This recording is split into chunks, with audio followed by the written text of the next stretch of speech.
Vous êtes plus de 200 à m'avoir demandé de vous faire un classement des livres à lire pour solidifier vos références en vue des concours Sciences Po. Donc avec les professeurs et les coachs de notre institut, nous avons pris soin de sélectionner les meilleurs films, c'est-à-dire les plus utiles et intéressants pour préparer à la fois Sciences Po Paris, Bordeaux, les 7 IEP et même Grenoble. J'ai décidé de faire une sorte de classement du moins utile au plus utile, donc n'hésitez pas à me dire en commentaire si vous êtes d'accord avec mon classement ou si vous auriez mis d'autres œuvres en avant. Et surtout, restez jusqu'à la fin de cette vidéo car j'ai une grosse surprise pour vous qui devrait vous faire très plaisir. Alors c'est parti, on commence le classement. Le premier film, celui que j'ai classé en 21e position, Les raisins de la colère. En effet, c'est un film qui va vous permettre de plonger dans la Grande Dépression des années 30, une période qui est vraiment clé pour comprendre les dynamiques sociales, économiques et politiques qui ont façonné le XXe siècle. Numéro 20, L'échange, un grand film réalisé par Clint Eastwood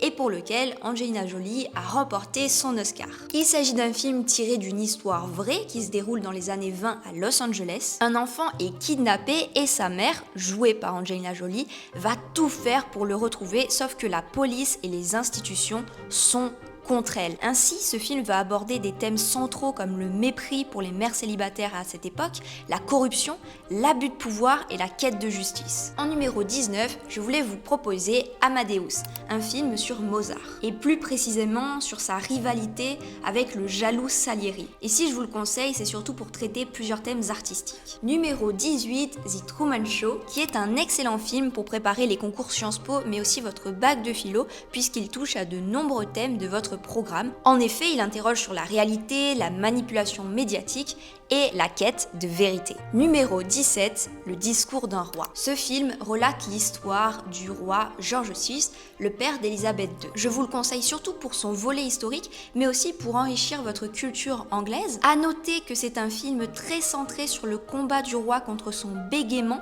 pour mener son pays en temps de crise, puisqu'on est en plein cœur de la Seconde Guerre mondiale. Et donc il va aborder des thèmes tels que le leadership, la résilience personnelle et surtout l'importance de la communication en politique. En numéro 16, je vais vous proposer deux films, Philadelphia et Moonlight, plus récent, qui a raflé beaucoup d'Oscars. Ces films explorent le thème de la discrimination subie par les personnes séropositives, ça c'est pour Philadelphia, et homosexuelles. Tous deux offrent une profonde réflexion sur les dynamiques sociales et les luttes pour l'égalité, à savoir que ce sont des thèmes qui peuvent être abordés lors des écrits et de l'oral de Sciences Po Paris. Numéro 15, on change de registre avec Les temps modernes de Charlie Chaplin. En effet, il s'agit d'un grand classique qui ne vous servira pas seulement pour Sciences Po, puisqu'il explore les effets de l'industrialisation, de l'aliénation et de la lutte des classes. Numéro 14, le célèbre La haine avec Vincent Cassel, qui dépeint les tensions sociales et raciales dans une banlieue parisienne. Là aussi, ce film abordera l'injustice, la marginalisation et la violence urbaine. Numéro 13, Lincoln de Steven Spielberg. Vous avez compris de qui parle ce film et il va vous permettre de plonger dans les derniers mois de la présidence d'Abraham Lincoln, sûrement le président le plus fameux au monde, et surtout l'adoption du 13e amendement qui abolit l'esclavage aux États-Unis. Numéro 12, Les Sentiers de la gloire, réalisé par Stanley Kubrick, certainement considéré comme le meilleur réalisateur de tous les temps. D'ailleurs, pour la petite anecdote, il est accusé par les complotistes d'être le réalisateur des premiers pas sur la Lune des Américains, qui aurait du coup été réalisé en studio, c'est la théorie des complotistes. Et donc ce réalisateur est tellement performant que c'est lui qui aurait été choisi par le gouvernement américain pour réaliser ce complot. Donc c'est pour vous dire un petit peu quelle réputation il a. Et si je vous en parle, c'est pas parce que oui, il a réalisé évidemment des films dans l'espace, mais Les Sentiers de la gloire revient vraiment sur les traumatismes de la Première Guerre mondiale. Et pour le numéro 11 dans ce classement, je vous propose de changer complètement de registre avec le film The Social Network, réalisé par David Fincher. C'est aussi le réalisateur du célèbre Fight Club. C'est C'est un film centré sur Mark Zuckerberg et plus précisément sur la création de Facebook. Et donc, il va explorer les thèmes de l'innovation, de la négociation, de l'entrepreneuriat, l'éthique dans le monde numérique. Non seulement c'est un film très sympa à voir pour sa culture générale, mais en plus les dialogues sont vraiment de très grande qualité. En numéro 10, je vous propose The Big Short. C'est un film très profond avec en plus un gros casting. Je vous conseille vraiment de le voir puisqu'il décrypte les mécanismes complexes derrière la crise financière de 2008, mettant en lumière les défaillances du système bancaire,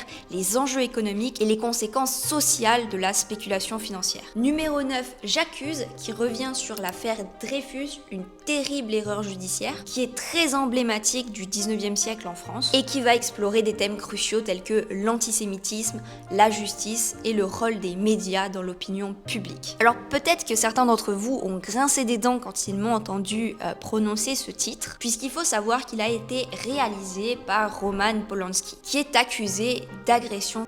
Donc beaucoup de personnes ont décidé de boycotter le film à sa sortie. Donc pour être transparente avec vous, j'ai hésité à mettre ce film dans ce classement. Après, il est indéniable que ça reste un film très intéressant pour préparer Sciences Po, parce que c'est un fait historique qui est emblématique. Est-ce qu'il faut dissocier l'artiste de son œuvre? Est-ce qu'il faut le boycotter? Ça, c'est à chacun d'en décider. Je vous le présente et ensuite, c'est votre responsabilité. En numéro 8, je vous propose deux films, Imitation Game et Valkyrie, deux films véritablement excellents puisque Imitation Game raconte l'histoire d'Alan Turing et du déchiffrement d'énigmas durant la Seconde Guerre mondiale qui représentait une véritable arme pour les Allemands, et Valkyrie dépeint le complot contre Hitler dirigé par le colonel Klaus von Stauffenberg, abordant le courage, la résistance et les dilemmes moraux en temps de guerre. Ce sont vraiment des films qui vous offrent une réflexion profonde sur les enjeux stratégiques de la Seconde Guerre mondiale. En numéro 7, j'ai carrément 3 films à vous présenter, une nouvelle fois sur la Seconde Guerre mondiale, les régimes totalitaires et l'Holocauste. Et ces films, ce sont La Liste de Schindler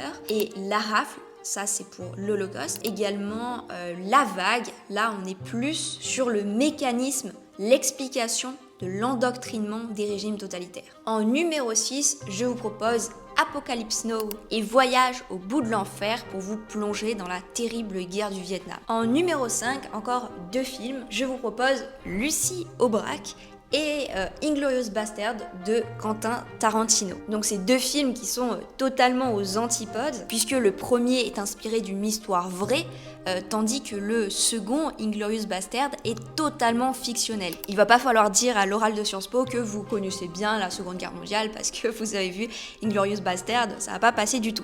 Par contre, ça peut être très intéressant de le voir et d'en faire l'analyse, puisqu'il s'agit d'un grand réalisateur qui, par son style, arrive à toucher plus de personnes et de manière différente sur des thèmes comme la vengeance, la propagande, la collaboration, la haine et les compromis d'État. En numéro 4, attention là on rentre dans le classement serré, je vous propose Pentagon Papers, encore une fois réalisé par Steven Spielberg, encore une fois tiré d'une histoire vraie, puisqu'il relate le combat pour la liberté de la presse, révélant les mensonges du gouvernement américain sur la guerre du Vietnam. Il va vraiment explorer les thèmes tels que le journalisme d'investigation, la transparence gouvernementale et le courage moral. Donc si vous envisagez une carrière dans le journalisme, c'est votre top 1, c'est incontournable, et même si vous ne savez pas encore ce que vous voulez faire ou vous n'avez pas d'attirance précise pour le journalisme, ça peut être totalement intéressant aussi. En numéro 3, je vous propose le génial film Snowden, qui retrace l'histoire, comme son nom l'indique, d'Edward Snowden. Encore une fois, c'est une histoire vraie parce que cet homme, il y a quelques années,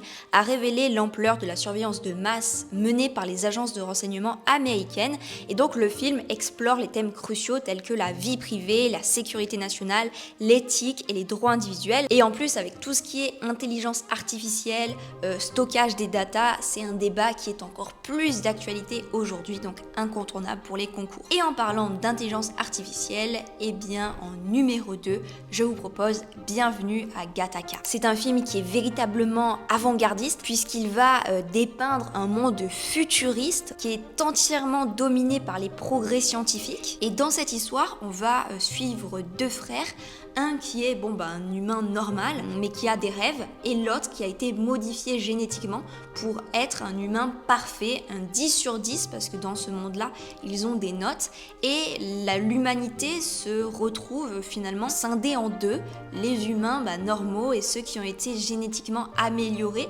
et qui donc vont discriminer ceux qui ne sont pas des 10 sur 10. Donc c'est vraiment un film à la fois émouvant, on se prend vraiment dedans, mais en plus ça traite vraiment de la génétique, de l'éthique scientifique et du déterminisme par rapport au destin des individus. Et avant de vous donner le dernier film, le numéro 1 de cette liste, je voulais vous offrir mon petit cadeau. Si vous avez pris des notes jusque-là, c'est très bien, mais je souhaitais vous faire une liste avec les films et surtout où les regarder. Donc peut-être que cette liste va évoluer. Voilà, on a rajouté des petites choses pour vous aiguiller, pour que ce soit plus facile pour vous d'accéder à ces œuvres. J'espère vraiment que ça vous aidera à pouvoir passer à l'action et regarder du coup plus facilement ces films. Et donc en numéro 1, je vous propose le récent Oppenheimer de Christopher Nolan, puisque ce film retrace la vie de Robert Oppenheimer et la création de la bombe atomique,